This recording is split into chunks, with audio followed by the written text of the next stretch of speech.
So blockchain is this big technology which I am extremely in awe about, because I think it holds potential to change the future. Because I like the decentralized word into it, because that's something which is so dynamic. If it does that, eventually it'll be so cool. So, but there's a lot of these negative media around blockchain because of maybe like a Bitcoin or cryptocurrency. Could you share more light on what blockchain is and then why the negative media around it? Sure. Thanks. Thanks for having me on the show. And I think there's a lot of negativity associated with crypto, but not necessarily blockchain. Right. And we need to divorce these two main components, where Bitcoin just happens to be one of the use cases of blockchain.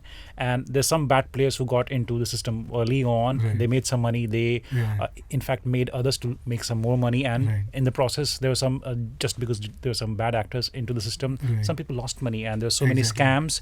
That's how it got a bad name. But even if you look at crypto, especially the tokenization part, where especially the micropayments, let's say if you're reading, if you like to read Reuters or Wall Street Journal, they will ask for a subscription, maybe monthly or weekly, right? How about you don't want to pay them a monthly subscription just by pay per article basis, right? Let's say it's 60 cents, but you can't do that transaction because most of the transaction fee will be more than actual subscription for that one particular article. Right.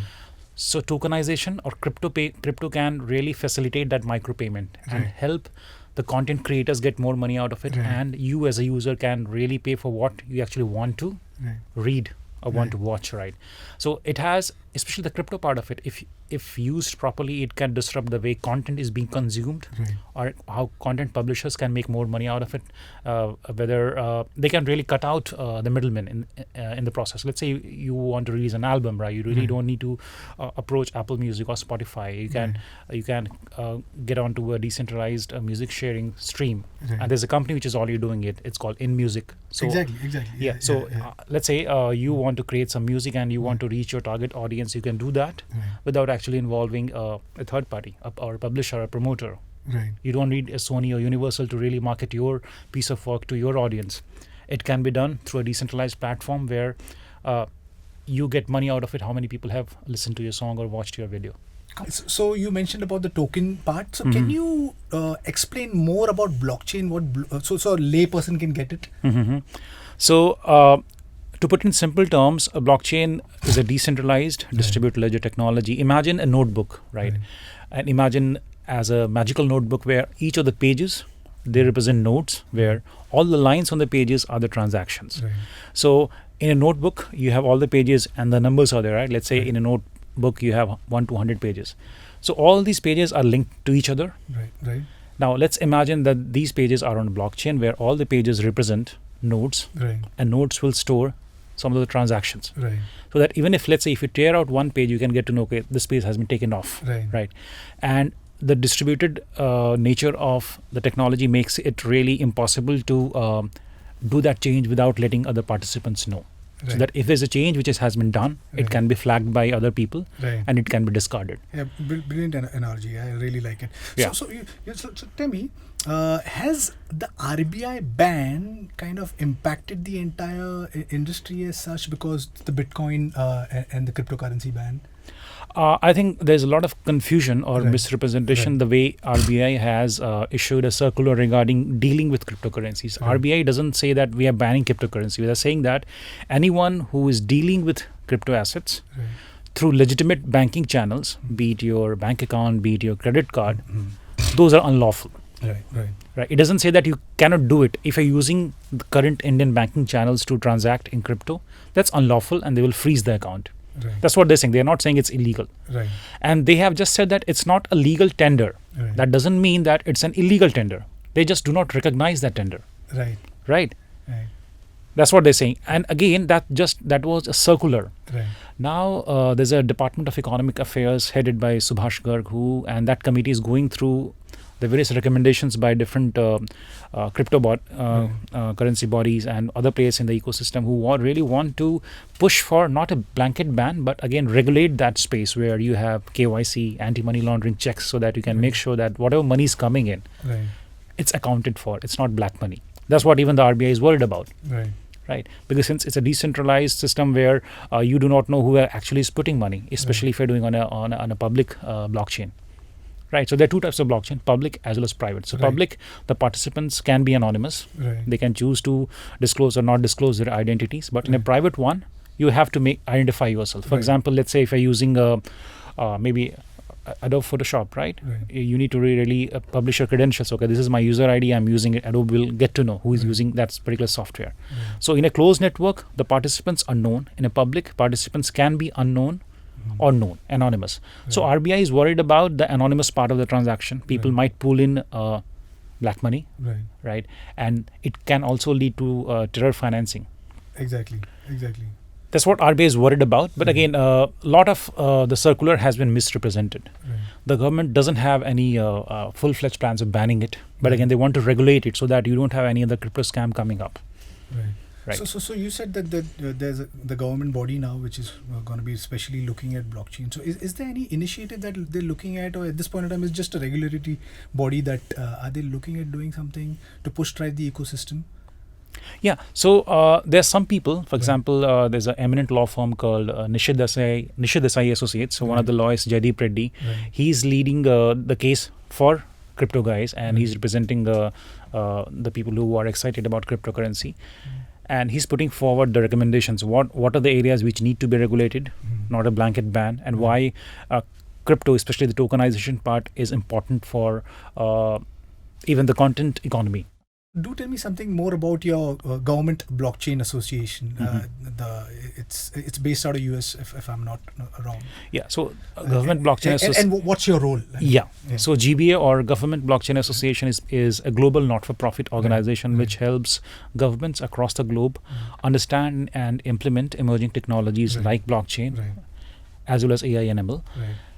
GBA is present in more than 100 cities across the globe, and in India we are present in Ahmedabad, Bombay, Calcutta, Delhi, Hyderabad, and Pondicherry.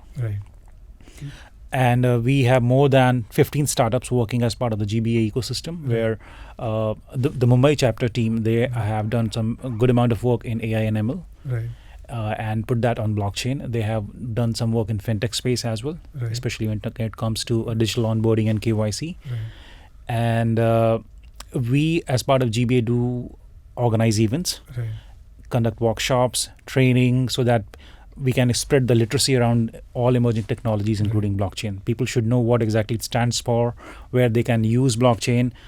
Blockchain cannot be a solution for everything, right? So what are the areas where they can use it, and how to establish the legitimate business need for your requirement, whether you need blockchain or not, and help them with development, creating POCs, pushing that to governments so that they can have a look at it and then decide upon how they can solve problems of governance.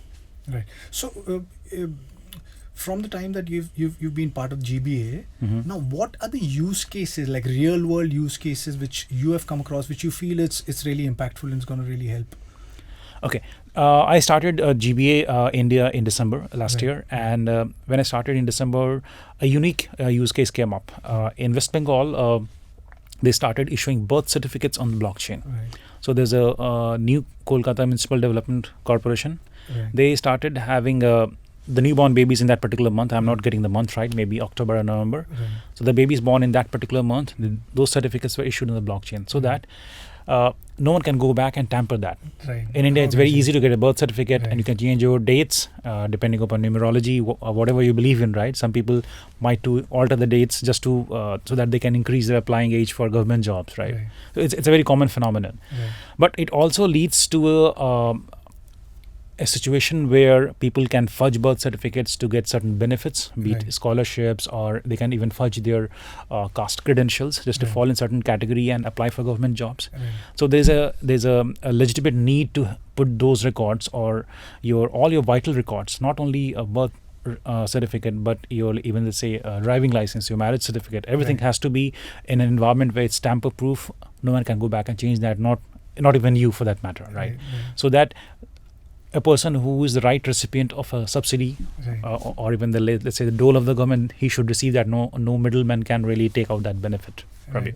This is completely very interesting because I know about this person. I think the guy's name is Bob. He's working on something called as identity management because the way the future is moving, AR, VR, MR, and AI, there is going to be an identity crisis. Because. So yeah, I mean, I see a very good use case over there.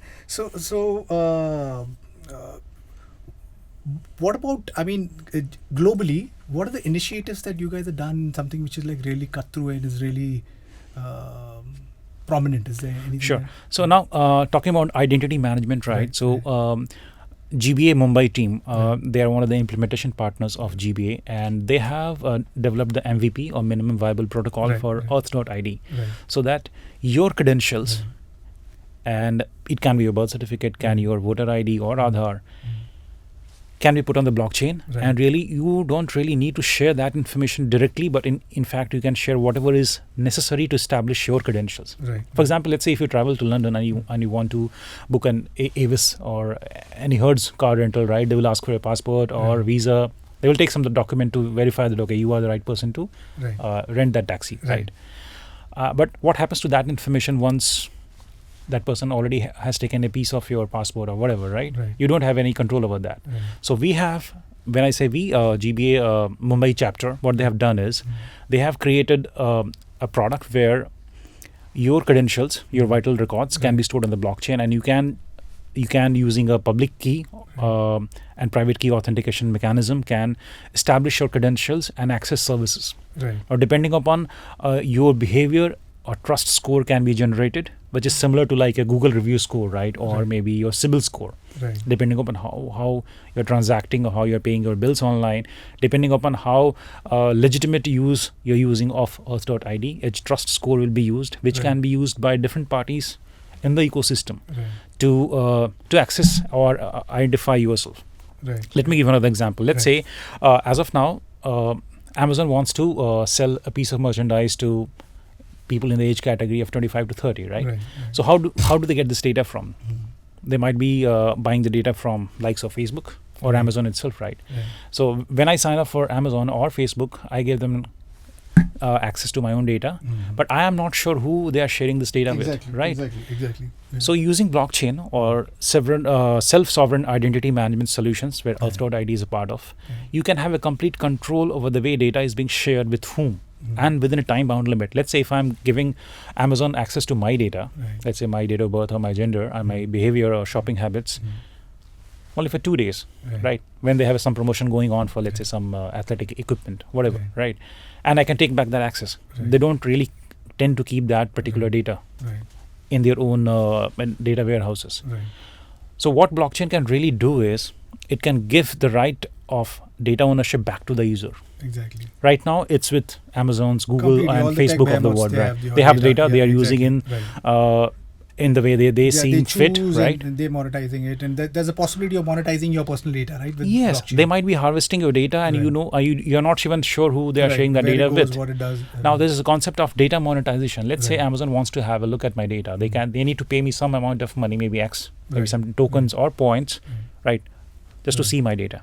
As of now, Facebook is making money off my data or your data, right? So data monetization can really happen, and it can also bring down the costs of doing business in India, right? Now, Amazon or Facebook or any, let's say, e-commerce player, they need to buy some data, right? Even an emailing list data needs to be bought by someone else, right? So that aspect can be monetized, and it can be used to reward both the user as well as a service provider like say Amazon. Lovely. So besides these use cases, I mean, what are the other use cases which you have come across which you think have been really interesting and can have like a very good impact? Can you talk about any other? I would say the land registry on blockchain, where the Telangana government, they have done a pilot. Because there's a lot of discrepancy in the way land records are being maintained. A same piece of land can be sold to two different people, right? Because it's very easy to bribe people in the municipal bodies and get a new registration certificate, right? Now, it's very important to have land records on blockchain because World Bank's Ease of Doing Business Index has registering a property one of the main parameters where a country is being judged on. Georgia is a country which has implemented land registry on blockchain for its entire land database, Right. and they now rank 7th. India is at 77, if I'm not wrong. Wow. Right. So it's really it's a compelling reason why we should have land records on blockchain, so that you can weed out the bad actors, right? Make registering a property seem easy, right? And it can also bring down the cost of maybe land ownership, right? Right. As of now, if you look at any property market, right, most of the prices are speculative, right? The inventory or the open inventory or unused inventory in cities like Mumbai or Bangalore, it's always on the higher side. But still, people are homeless, or people don't have their own homes. They're still living in rented premises. Right. So that part can also be brought down, as in the cost part of it can be brought down if you can bring in more transparency through land records and blockchain. Lovely. So I heard that Estonia was one of the first government which is kind of exploring blockchain, and even Dubai is really push driving it. I mean, do you see that? I mean, should India be driving this conversation? Is there some organization?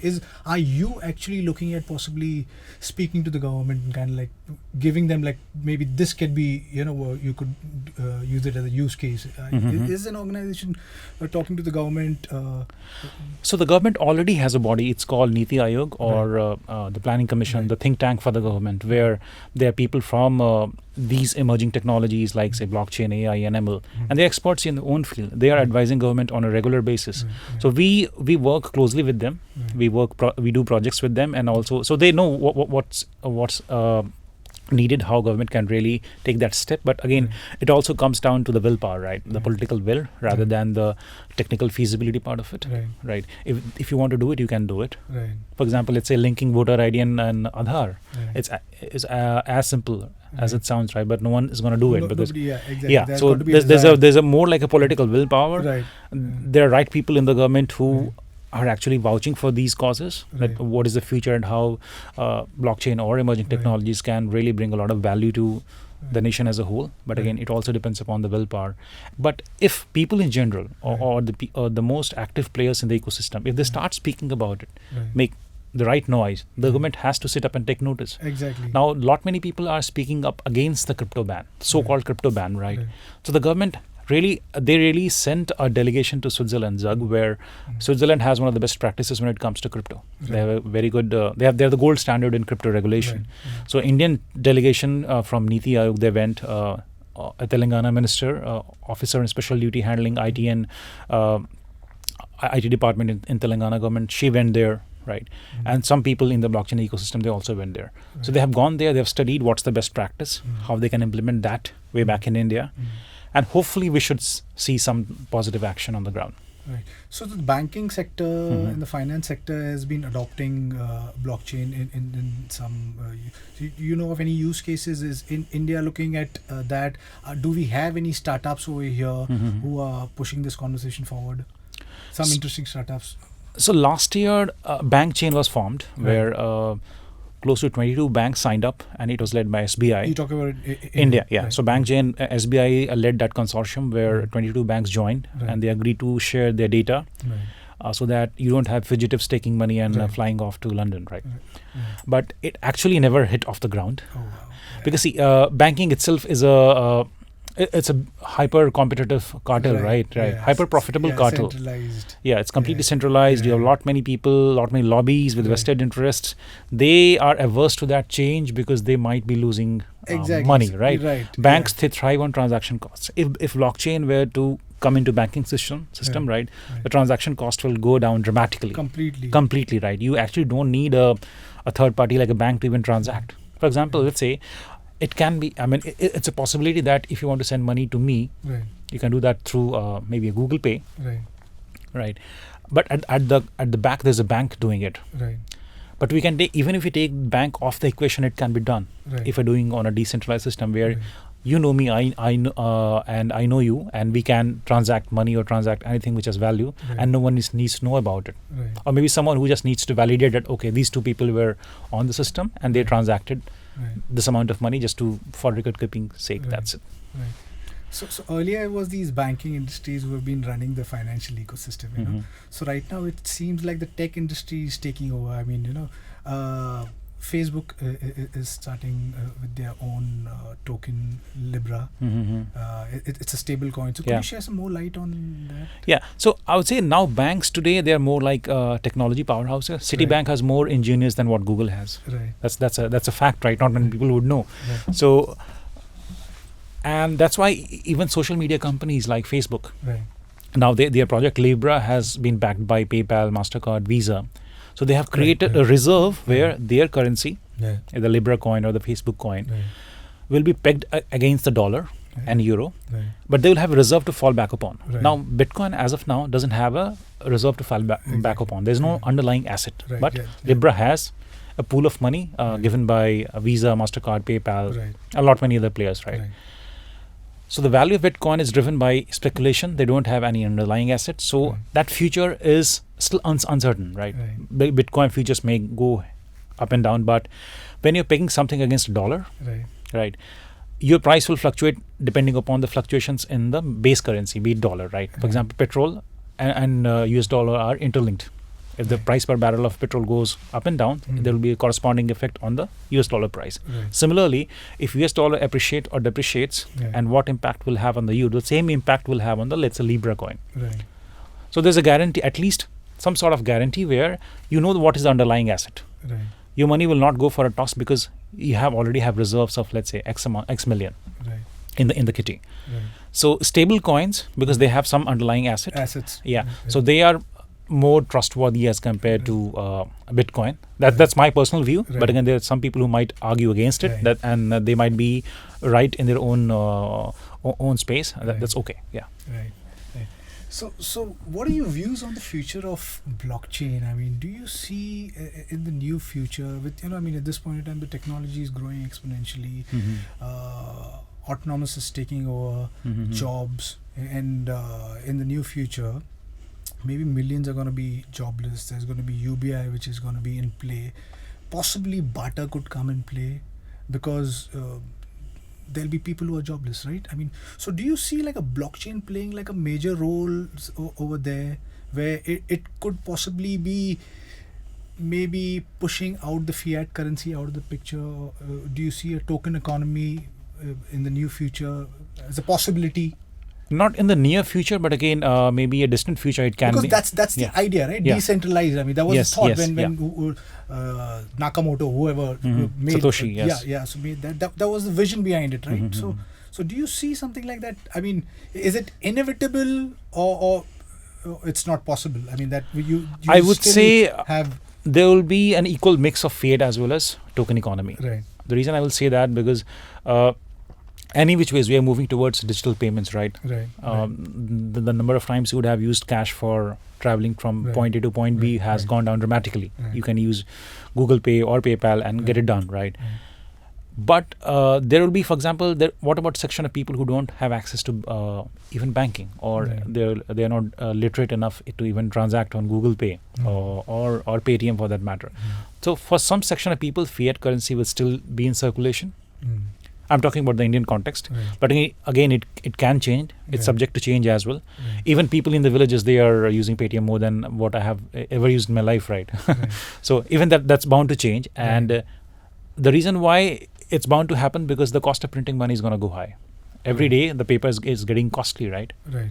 Right. Now, if you buy a notebook, it might cost you maybe 60 or 50 bucks. But Right. way back in my days, Right. we used to just pay 5 rupees or 10 bucks to get a notebook, right? The cost of printing money is going to high.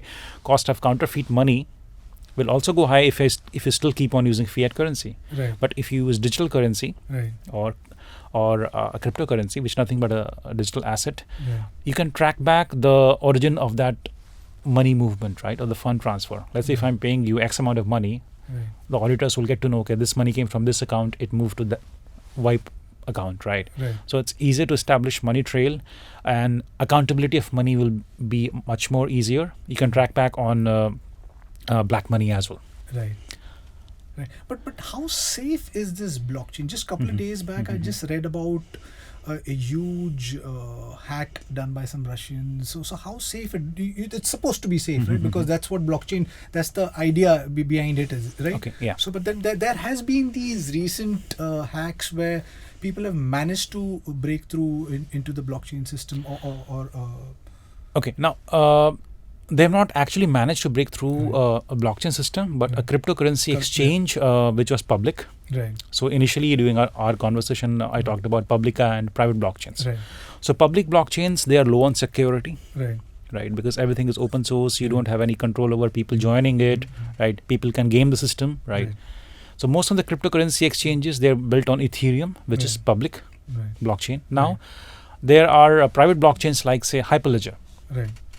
And IBM is behind Hyperledger Right, and the Linux Foundation. So IBM and Linux Foundation, they have hundreds of years of expertise, right? Right, So they have a very strong ecosystem. It's very difficult to hack their systems. There's a concept of decentralized exchanges or DEXs. Right. Now, none of the DEXs have been hacked because anything which is centralized is prone to hacking. Right. Decentralized components will not be as easy to hack, Right. right? So there has to be a distinction when we talk about cryptocurrencies exchanges Right. getting hacked and blockchains getting hacked. Yeah. Right. But again, just to let you know, the cryptography which makes transactions secure on blockchain, it can also be hacked using quantum computers. But that's the future. That's the future. No one has been actually been able to do it, but that's a possibility. And just to counter that effect, we have quantum blockchains now, quantum cryptography now. So for everything, we have right systems in place so that we can get rid of any bad elements or someone who wants to hack it. Right. Yeah. So I'm like seriously very excited about the future because I mean, all of these technologies eventually gonna converge and it's gonna like impact humanity and help us be that get into the future, in a better way. So tell me, what is GBA doing? I mean, what are the impact since you guys started over here, and what are the challenges that you guys have faced over here in setting up GBA? And what's your vision also? I mean, what do you want to do eventually in the future with GBA? So I will start with what we are doing at GBA. So we conduct events. We do, as I discussed earlier as well, we do training. We try and speak to people in the ecosystem. We conduct training workshops in universities, colleges. I'm doing a workshop with IIM Bangalore in July, and we have done multiple workshops with IIT Kanpur guys. So the idea is to spread the information about the technology so that people can know about it, what is the right use case to work on, and what are the do's and don'ts. You can't fit blockchain everywhere. You need to find the right business use case where you can apply, and what are the risks and challenges, how well that can be integrated with your current systems, right? So we do that, and our plan is to spread the GBA footprint in India. As of now, we are present in all the major metros in India and tier 2, tier 3 cities, but the intent is to go pan-India. Right. So you want to talk about some interesting Indian startups who are building something interesting in the blockchain space? Yeah. So there's a Bangalore-based startup called Eka Softwares. So what they have done is they have created a blockchain marketplace for coffee producers. Right, and they've been recognized by Department of Finance and Commerce. So because in coffee production there are a lot many people who make the middlemen, right? They take most of the profit and the end farmer gets very less. So and using blockchain you can track and trace the origin of a product, right? So they are using that capability and they have created a online marketplace on blockchain for coffee producers. That's one particular case. Now food supply chain is one area where the companies like Eka Softwares have done a good amount of job because let's say there's a swine flu, right? Or now what normally happens is people will start culling chickens in the poultry farms, right? But how about if you get to that right information where okay, chicken from X poultry farm is infected and not the entire particular area, right? You can avoid wastage of meat, right? So this is what Walmart is doing. So Walmart has integrated blockchain, IoT and ML into the supply chain where they can track and trace what was the origin of a particular food product or a fruit, at what temperature it was stored, how did that food moved from farm to fork. Right. So you can track and trace the origin of food supply, which is real good. You can also remove counterfeit goods in the system, right? Right. Oh, lovely, interesting. Any international startup which is like really doing some cutting edge work in the blockchain space? I would say there's one startup. It's called Cosmos. Right. So as of now, we have multiple blockchains, right? So we Right. have public blockchains, we Right. have private blockchains, and they're working in their own spaces. Right. They're not talking to each other. Right. They have created data silos where, let's say, I'm building something on Ethereum and you're building on, let's say, Hyperledger, Right. but you don't have access to what I'm doing, right? Or I'm not willing to share my data with you. Right. Or there's no international or industry consensus when it comes to what are the standards in which blockchains can talk to each other. Right. Right. So there's a company called Cosmos, which is building something called inter-blockchain communication standard, Right. which will help blockchains speak to each other. So Nice. Nice. So and because Interesting. interoperability is the future of Right. blockchains. Right. You might have multiple blockchains. There will Right. not be a dominant blockchain in the future. Right. You'll have multiple players, but how do you make sure that these players are talking to each other? Right. So there has to be an international Like an protocol. open source model. Open source, but protocol. You need to Right. define the protocol, Right. and it has to be non-negotiable and Right. platform agnostic in the sense, Right. no matter what platform you're using, Right. that protocol will still be valid. Right. Right. So tell me some of your partners. I mean, Mhm. who are the partners that you have over here in? In India, Right. Right. right? So we have CoinCrunch. Right. They are one of our media partners, and we have IIT Kanpur Alumni Association. Right. So they do startup events, Right. right? And we are trying to build that ecosystem. We are trying to get Right. folks from IM as well, Right. right? And since I discussed about Niti Aayog, right? So we are Right. closely working with some of the principal advisors in Right. Niti Aayog. Right. Right. So we are looking for guidance from Niti Aayog on that part as well. Lovely. So what is your focus for this year for GBA? I mean, is there any? So the focus Specific- for this year is to Right. move from proof of concept to production. So Right. whatever use cases we have, Right. our intent is to find the right investor Right. and push it into production, Right. and showcase some of the use cases to the government and get them to hear our side of story, why it's necessary to implement that and solve problems of governance. Right. Right. Lovely. So you just came from the blockchain summit, Mhm. which happened in Bombay. So I'm sure the community is coming together and Mhm. the push driving the ecosystem. So any interesting initiatives which has come out of this something that you can share? So I met a guy. He has an e-commerce use case where he wants to have loyalty reward points on the blockchain, Right. Right. and he wants to pay his vendors, resellers, distributors Right. on time using blockchain. Mm. Right. Lovely. So I will give you an example. Let's say you have a vendor which is Right. based out of, let's say, China, right? Right. And if you want to make a payment to him Mm. after the end of the credit period, Mm. right? Then if you use the current banking system, then the payment might take 2 or 3 days because the Right. bank uses SWIFT, which normally takes 2 or 3 days to process a international remittance transaction, right? So that time span can be reduced to seconds using blockchain. So there's a company called Ripple, Right. which is already doing it, right? So it's reducing the remittance turnaround time to seconds from days, Right. and it's quite effective. So more people will have more money to spend, right, and spend that in the ecosystem, and it can drive the economy in the longer run as well. Right. Right.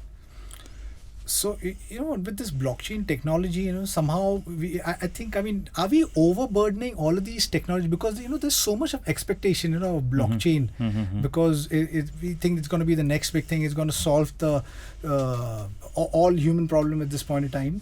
So what are your views on it, and what it's going to actually do? I mean, blockchain as a technology. What are you?